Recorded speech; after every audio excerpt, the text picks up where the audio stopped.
Okay, so we just finished the triangle exterior angle theorem talking about that the exterior angle is equal to the sum of the two remote interior angles. So now we're going to take that one step further and talk about the exterior angle inequality theorem. So we know that inequalities, you're talking about greater than or less than. And so in this case, it says the measure of the exterior angle of a triangle is greater than the measure of each of its remote interior angles. And if you think about this, this makes sense, right? The angle on the outside, of course, is going to be bigger than either of the remote interior angles because 2 plus 3 adds up to be angle 1. So that just makes sense. So we've written it here as the measure of angle 1 is greater than angle 2, and then separately, angle 1 is also greater than angle 3. It's greater than either one of them.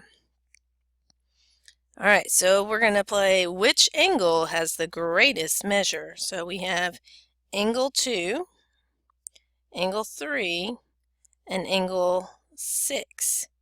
Now, angle 6 is, I know it's inside that triangle on the right, but it's outside the yellow triangle. 2 and 3 would be remote interior angles, with 6 being the exterior angle. So we would say angle 6 has the greatest measure. Okay, let's try another one. So it's all relative. It all depends on which triangle you're talking about. We're looking at 5 and 6 compared with angle 8. Now this one's a little bit more obvious because angle 8, of course, is the exterior angle because it's physically outside the triangle. And 5 and 6 would be the remote interior angles, so angle 8 would have the greatest measure. All right, you can pause the video at this point and try on your own. Okay, on the U-try, we had angle 4 was the exterior angle. Again, it's inside the triangle on the left, but we're not really talking about the triangle on the left. We're talking about the yellow triangle on the right.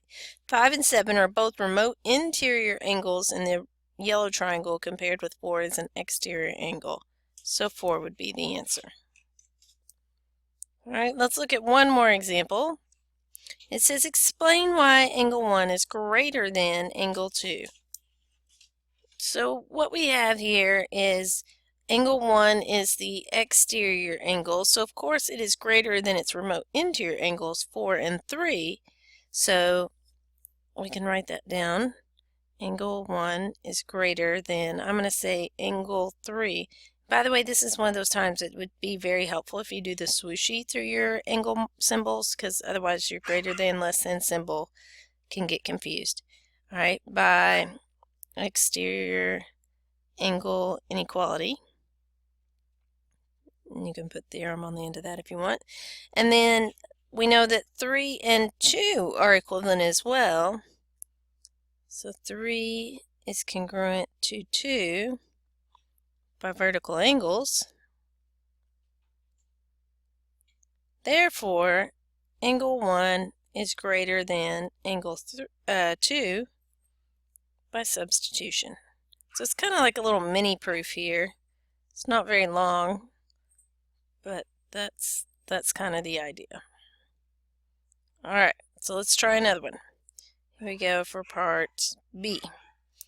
This time, angle 1 is greater than angle 2. Well, just because angle 2 is a remote interior angle and 1 is exterior. So that's all we have to say. Angle 1 is greater than angle 2 by the exterior angle inequality theorem. Bam, we're done. All right, and if you want to at this point, you could definitely pause the video and try C on your own. This is a U-try. I'll go ahead and dive into it. So we have 1 is the exterior angle, 3 and 4 are the remote interior angles. So let's start with that. Angle 1 is greater than, I'm going to say angle 3 first, by the exterior angle inequality theorem. And then, do you see that we have parallel lines? We have arrows here. So I know I can use my alternate interior angles. 2 and 3 are alternate interior angles. So let me write that down. Angle 2 is congruent to angle 3 by alternate interior angles. And then, therefore, since 2 and 3 are congruent, 1 would then be greater than angle 2 by substitution. Okay, I will see you guys on Monday. In the meantime, this is your homework. Have a great weekend.